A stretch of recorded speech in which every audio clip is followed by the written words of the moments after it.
Olá pessoal, sejam bem-vindos ao canal Livros e Teologia, meu nome é Rafael Pablo e hoje então, domingo, nós temos mais um vídeo referente a esse livro aqui, ó, Feminismo, Perversão e Subversão, Ana Carolina Campanholo, da Vide Editorial. Você sabe que quem faz esses vídeos não sou eu, é a Bruna lá do canal Intervalo Literário e hoje ela vai falar então a respeito do capítulo 3. Mas antes eu queria fazer alguns comentários rápidos a respeito desses vídeos que a Bruna está fazendo. Bem, está tendo um debate aí, especificamente com uma única moça a respeito do movimento feminista. Inicialmente ela foi um pouco grosseira e aí a gente respondeu mais ou menos na mesma pegada que ela falou. Mas depois nós começamos um debate, ela começou a expor as suas ideias do porquê que ela não concordava com esses vídeos, qual era a sua posição referente aos assuntos tratados nos vídeos, e nós então começamos um debate, mas de maneira bem simples não chegamos a um acordo, é óbvio, né? Ela não retrocedeu das suas ideologias e eu não retrocedi do fato de que eu acredito que o cristianismo e feminismo não tem como andarem juntos. Em algum momento o feminismo vai pedir para que você abra mão de alguma coisa que o cristianismo prega como verdade, ok? Esse talvez seja o meu principal ponto. Em algum momento você vai ter que diminuir, vai ter que ignorar alguma coisa que a palavra de Deus fala e que o feminismo vai contra, e aí para que você continue no grupinho você não pode ir contra e assim por diante. Bem, de qualquer forma ficou o desafio para essa jovem, não vou falar o nome dela porque ela ainda não me permitiu, mas ficou o desafio para essa jovem de nós batermos um papo aqui no Livros e Teologia a respeito do feminismo, inclusive para ela expor aquilo que ela pensa, aquilo que ela acha a respeito do movimento feminista. E fica então aqui o meu convite, ok? Se você quiser bater um papo conosco a respeito disso, posso te garantir que você será respeitada aqui. Nós vamos deixar você falar a respeito disso, mas nós também vamos falar a respeito do porquê não concordamos com aquilo que você diz, ok? Mas fica aqui o convite e o desafio. Muito bem, vamos para o terceiro capítulo então de Feminismo, Perversão e Subversão, Ana Carolina Campanolo, Vide Editorial. Eu quero dizer o seguinte, no final dos 5 vídeos, são 5 capítulos, 5 vídeos feitos pela Bruna, no final, lá no último domingo, no 6º domingo, aí eu vou fazer um vídeo falando a respeito do que eu achei dessa leitura e o que eu achei desse livro, tá bom? Vamos lá, é com você, Bruna.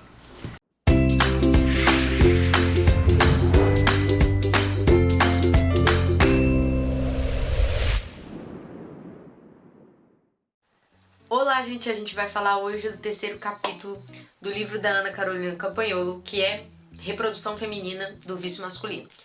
Nessa segunda onda, o feminismo vai trazer coisas que ele já mostrava no proto-feminismo na primeira onda, só que de uma forma um pouco mais descarada, né? E a divisão entre onda boa e onda ruim vai se mostrando assim muito simplista e também muito desonesta, e coisas vão sendo mostradas assim também pela biografia das feministas. Olha o que a Ana vai dizer na página 138, bem no início do terceiro capítulo. Embora a divisão entre boa onda e má onda feminista tenha sido assumida por quase todos os críticos, parece-me evidente que nenhuma mulher de boa índole teve destaque na liderança no movimento desde que ele surgiu. O proto-feminismo de Wollstonecraft já dava os primeiros passos em direção à ideologia de gênero e tinha em sua musa um exemplo do desregramento sexual ainda no século XVIII. Ela vai falar também que o comportamento sexual, a mudança do comportamento sexual já vinha ocorrendo desde o início do século XX, que o feminismo já nasceu com as más pretensões que foram explicitadas mais tardiamente, né? Então, agora na segunda onda a gente vai ver esse comportamento desregrado sexual, colocando o comportamento do homem como exemplo, né? O mau comportamento do homem, porque o comportamento do homem desregrado não é uma coisa aceita pelas mulheres de forma hegemônica, né? Então, na verdade, a gente espera que o homem seja tão honrado quanto as mulheres. Tipo assim, vocês vão entender, é que o comportamento do homem parece que foi sendo aceito, que ele fosse sendo desvirtuado, e o da mulher não. E aí a mulher fala, chega, eu não vou ser virtuosa sozinha, eu vou fazer aquilo que os homens fazem. Enfim, a gente vai falar sobre isso mais tarde. E uma dessas coisas, né, que a Ana vai falar é que o comportamento da mulher vai ficando mais parecido com o comportamento do homem, uma masculinização do comportamento da mulher. E aí uma coisa muito ruim, sabe, aquela coisa horrível que o homem pode fazer, a mulher começa a querer fazer também, que é o sexo sem compromisso, né, e também o abandono dos filhos. No caso da mulher, o aborto. E elas falam isso, né, tem umas pessoas que falam que o pai que abandona o filho aborta o filho. Não...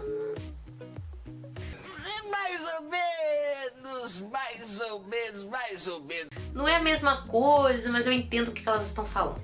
E aí uma coisa interessante aqui no terceiro capítulo é que a Ana vai fazer um link. Na verdade não é a Ana, né, que faz o link. Existe o link, a Ana só fala dele, que é entre a eugenia e o aborto. E o que é eugenia? Eugenia é uma teoria social que vai dizer que apenas os bons, os inteligentes, os fortes deveriam se reproduzir e que a sociedade piora quando se dá liberdade para que pessoas mais fracas, pobres, débeis mentais se reproduzam. E a eugenia vai dizer o quê? Você precisa melhorar a sociedade, então você precisa controlar a procriação dessas pessoas. E isso é nada mais, nada menos que a teoria base do Holocausto, do nazismo. E quem que vai ligar aí nazismo com feminismo? É Margaret Sanger. A Margaret Sanger é uma eugenista feminista. Ela escreveu A Mulher Rebelde e teve que fugir de Nova York porque ela foi procurada para ser presa. Porque esse texto era um texto que a lei não permitia que ela escrevesse em Nova York. Aí ela escreveu esse texto, abandonou o marido e os filhos, 3 filhinhos, e foi pra Inglaterra. E o marido, pegou as crianças, foi atrás dela, só que ela abandonou ele de vez mesmo. E ela já tinha traído esse homem também. Quando ela voltou da Inglaterra, ela se separou de vez do marido, né? Ela se divorciou. E aí ela fundou uma sociedade chamada Sociedade Eugenista Americana. Olha só. Por que isso tem a ver com o aborto, né? Deixa eu mostrar pra vocês. Aqui na página 140, a Margaret Sanger vai dizer o seguinte: a eugenia é sugerida pelas mais diversas mentes como o caminho mais adequado e definitivo para a solução de problemas raciais, políticos e sociais. O problema mais urgente hoje é como limitar e desencorajar o excesso de fertilidade daquele que é mental e fisicamente deficiente. Então, o aborto, a contracepção, tudo isso são formas de você controlar a fertilidade e a natalidade dessas pessoas. A Margaret chegou a abrir uma clínica de natalidade no Brooklyn. E aí ela foi presa, não podia abrir aquela clínica. E depois que ela saiu da prisão, muitas pessoas, né, ficaram sabendo da prisão dela e se juntaram a ela, sabe? O cambá de urubu juntou em volta dela, que também queriam esse tipo de controle, pensavam de forma eugenista e tal. E aí ela fundou uma revista onde ela deixava explícitas as suas intenções. E ela se casa, ela se envolve com H.G. Wells. Sim, H.G. Wells, um autor, que eu tenho até um livro aqui em casa e eu não sei se eu queimo, se eu vou dar pros outros e tal. Eu não sabia que esse cara tinha esse tipo de pensamento. E eu fico muito interessada nessa questão. Talvez se o microfone tá ligado, que teve um vídeo desse aí que eu não liguei o microfone. E eu fico muito interessada quando eu descubro essas coisas, porque a gente costuma dar ibope, sabe, para pessoas que escreveram algumas histórias muito boas de ler, mas que são pessoas horríveis. E aí eu fico naquele dilema: separo a obra do autor ou execro totalmente o tipo de pessoa? Mas enfim, ela se casou de novo e ela conseguiu fazer, né, as suas clínicas e tal. E ela, para onde que ela ia? Para os bairros pobres, para os bairros negros dos Estados Unidos, porque era lá que ela queria implantar o seu plano eugenista de aborto e infertilidade para essas meninas, né, lá desses bairros. E para que os mais fracos não procriem, ela falava o seguinte, que é possível que métodos drásticos e espartanos sejam inevitáveis. Ou seja, essa mulher estava disposta a erradicar pessoas que ela achava que eram menores, que eram piores, exatamente como Hitler. Duas advogadas arquitetaram um caso de pedido de aborto no Texas como ativismo judicial, porque lá era proibido. Então eles pegam essa menina, ela fala que foi abusada e que quer abortar. E o que aconteceu? Demorou um pouco o caso ficar concluído, porque suscitou muita discussão. E aí quando saiu a resposta de que ela podia abortar, o neném já tinha nascido e ela tinha doado essa criança. Não era o primeiro bebê dela, já era o terceiro, e os outros dois ela também já tinha doado. 12 anos depois da conclusão do caso, a Norma disse que não tinha sido estuprada, que não queria fazer o aborto e que as advogadas tinham incentivado ela a fazer essa denúncia e pedir o aborto. Ou seja, duas mulheres adultas cooptaram uma menina, uma jovem de 21 anos, que já tinha esses traços de irresponsabilidade sexual, né?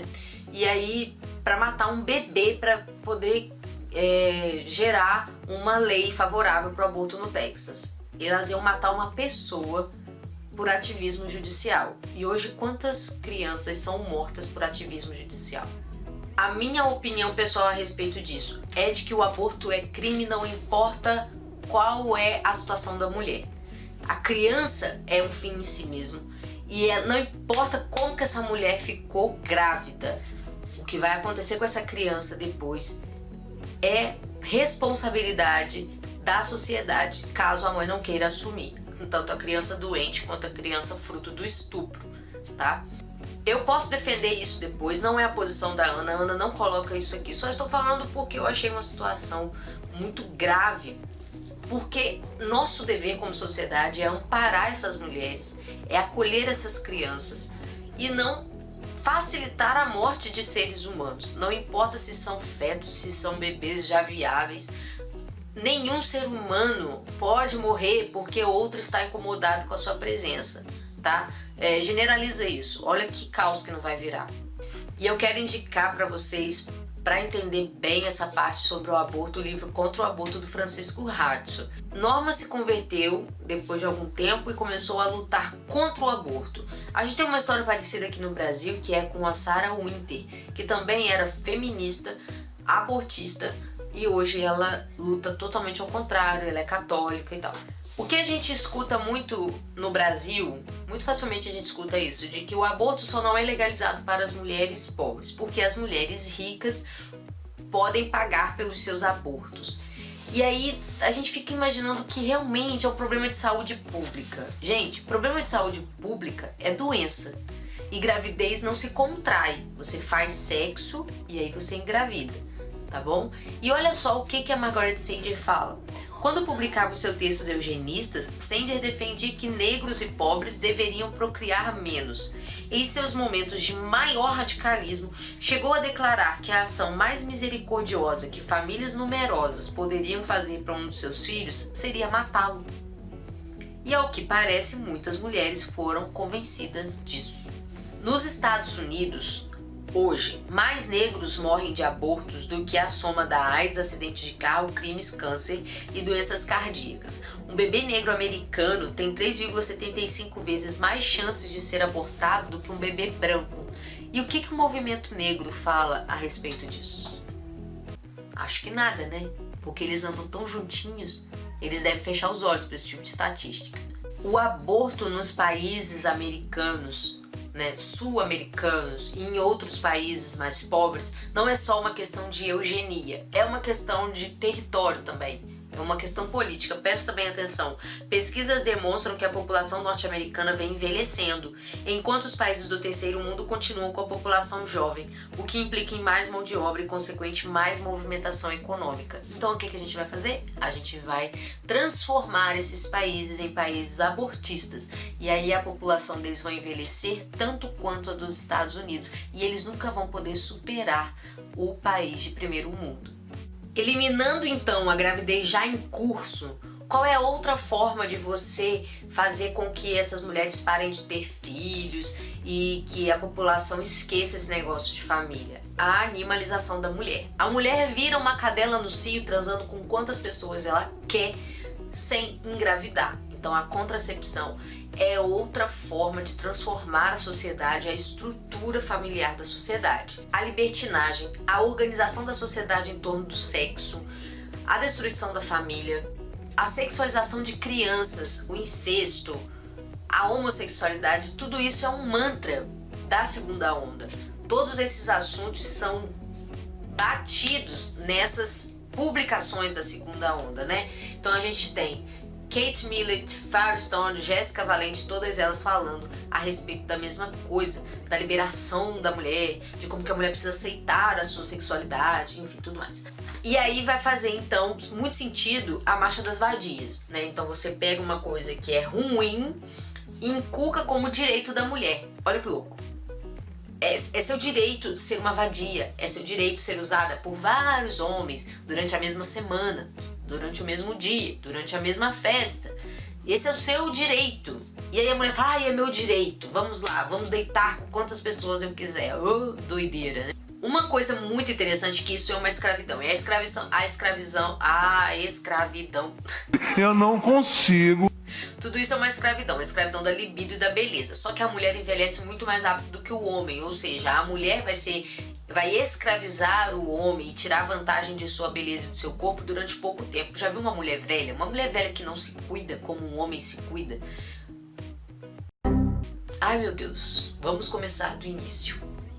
O homem é o ser que trabalha. Esther Vilar.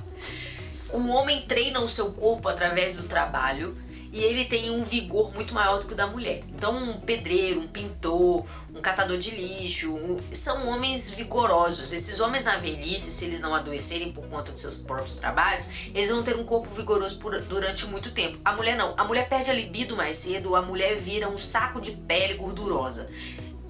Sério. Se você não se cuidar, se você não fizer uma dieta, se você não fizer exercícios físicos um pouco mais do que varrer a sua própria casa ou entrar no metrô para ir trabalhar no escritório, você vai virar um saco de pelanca. O homem não. O homem envelhece de forma diferente que da mulher por causa da sua estrutura física e por causa do seu trabalho. E aí, mulher, por quanto tempo você vai conseguir escravizar a sociedade ou ser totalmente libertina ou totalmente gostosona? Por pouquíssimo tempo. E aí depois? Pensa direito, tá? Pensa direito. Outra escritora que também permeia aí os pensamentos da segunda onda é a Beth Friedan. A Beth Friedan lançou um livro chamado A Mística Feminina em 1971. E nesse livro ela fala então que tudo que a mulher representa na sociedade e tal, tudo isso é uma mística, é tudo um mito, é uma coisa inventada, né? E ela vai falar o quê? Da angústia da dona de casa.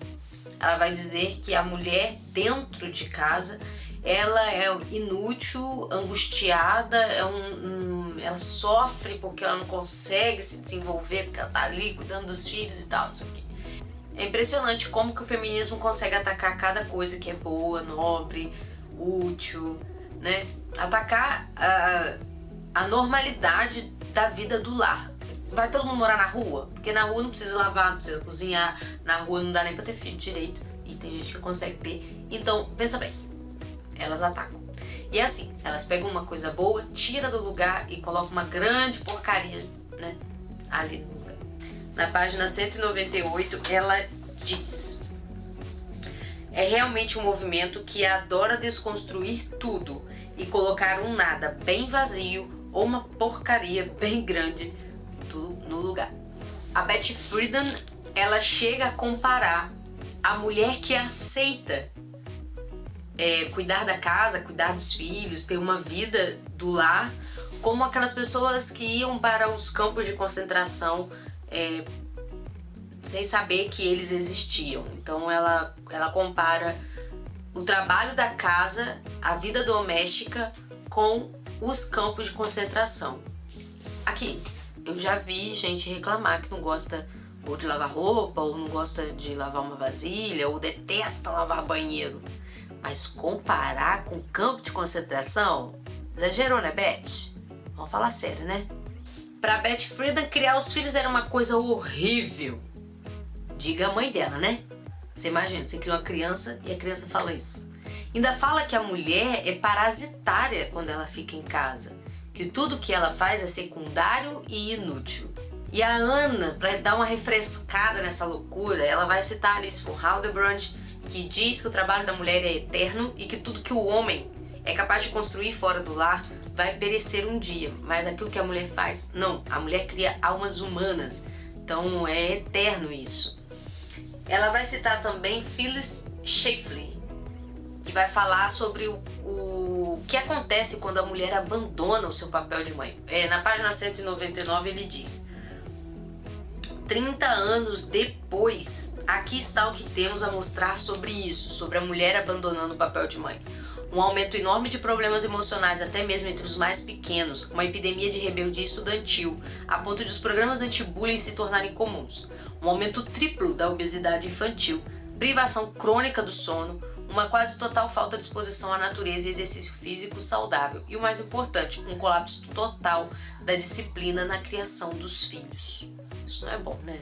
E aí o Oliver Bunner-Winch, eu acho que é assim que fala o nome dele, vai explicar o poder da linguagem para desconstruir o papel de mãe. Olha só, hoje você não vai ver feminista falar de procriação, você vai ouvir elas falando de reprodução.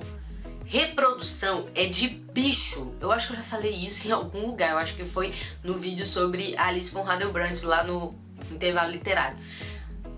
Procriação é humano, tem a ver com criação de alma, tem a ver com humanos se procriando. Reprodução é bicho. E aí você vai entender muito bem o que eu vou falar agora. Hoje, mãe de pet é mais respeitada que mãe de criança. Eu estou sentindo uma treta! Aí você fala que a mãe de criança é parasitária, secundária, uma escrava, vai morrer por causa de cuidar do filho. Mas arruma um cachorro que caga e mija a casa toda e fala que ele é seu filho.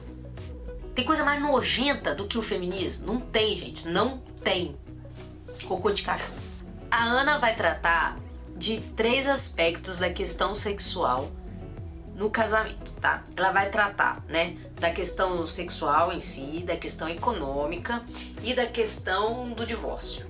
Aí ela vai dizer o seguinte: na questão sexual, as feministas falam que as mulheres perdem sexualmente, porque elas podem ter vários orgasmos enquanto o homem tem um, e aí ela tem que esperar. Elas são muito impacientes, sabe? A mulher pode realmente ter vários orgasmos, ela pode sair de um, do outro. Não sei do que elas estão falando. Mas não dá pra esperar? Tipo assim, fez sexo com seu marido e aí você vai lá, arruma uma cozinha e tal, aí volta, não tem como? Não entendi. Esse argumento eu não entendi, não. Na verdade, quem perde sexualmente é o homem. O homem tem vigor sexual durante muito mais tempo, eu já falei isso, né?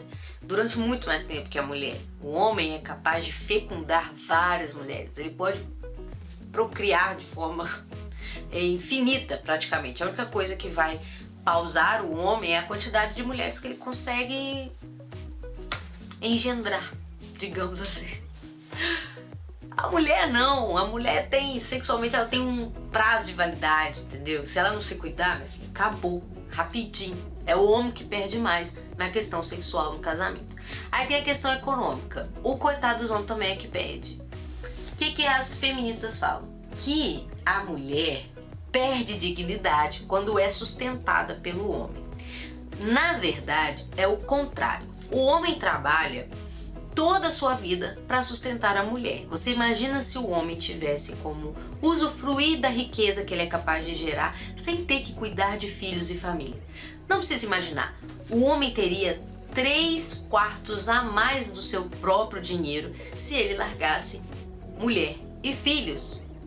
Júnior, meu marido, seria muito mais rico se ele não tivesse que cuidar de mim e do Benjamin. E olha que eu trabalho. Na sociedade, o homem que não é capaz de sustentar a sua família ou de ser o principal provedor da família não tem respeito dos outros homens. E uma mulher que é capaz de cuidar da sua família, que é uma boa esposa, uma boa dona de casa, que educa bem os seus filhos, ela recebe elogios dos homens e das mulheres.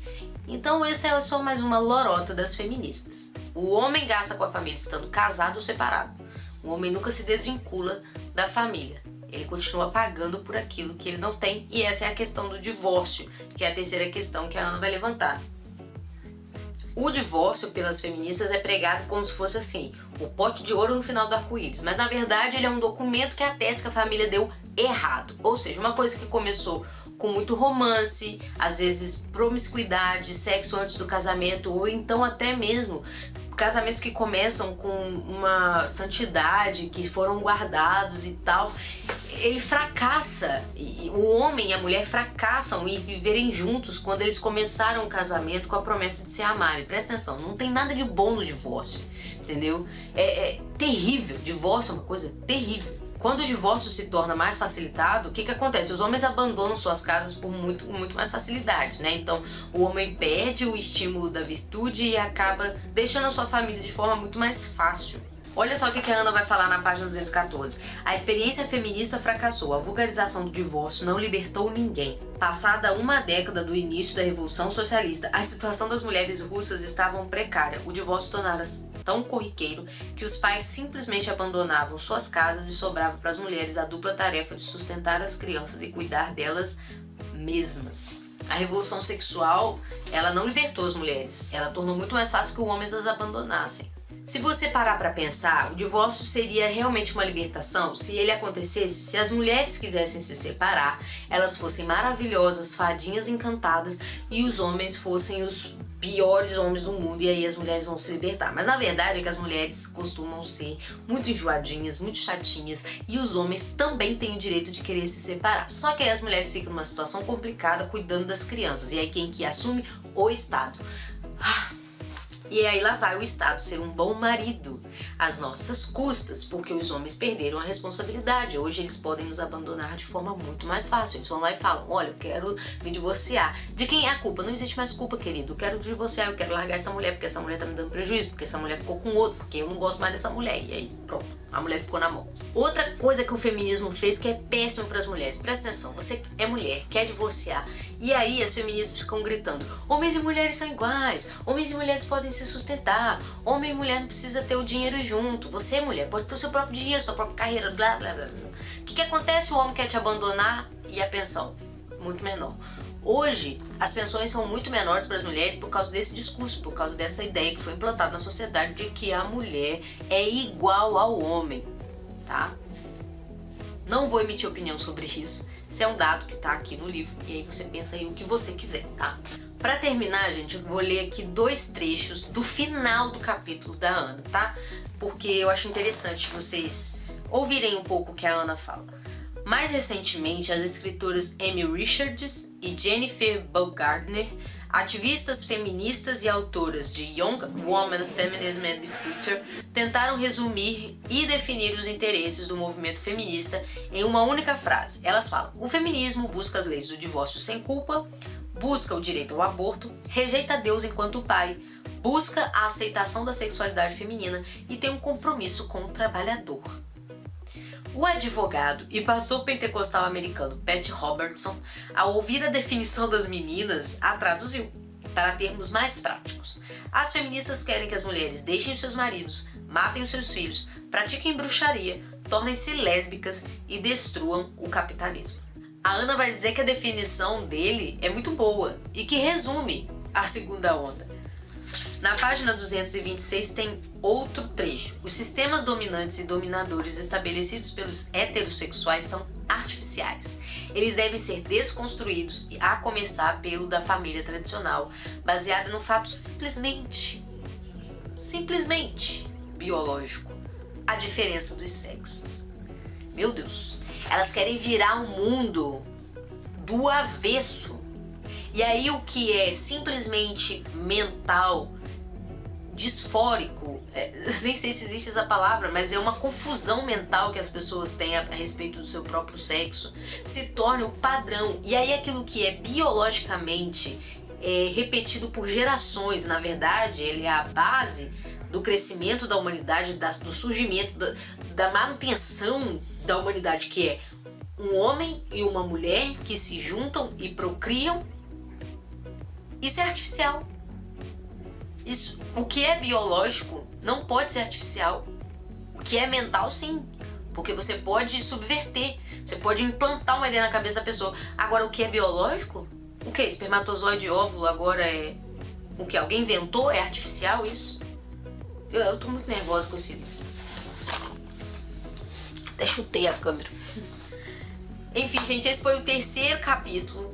O quarto capítulo é um pouco mais difícil de ler do que o terceiro, mas eu espero que vocês tenham paciência pra poder escutar, tá bom? Então esse foi o vídeo de hoje e a gente se fala amanhã pra falar do quarto capítulo, tá bom? Um abraço, vamos passar 2019 lendo e gripados.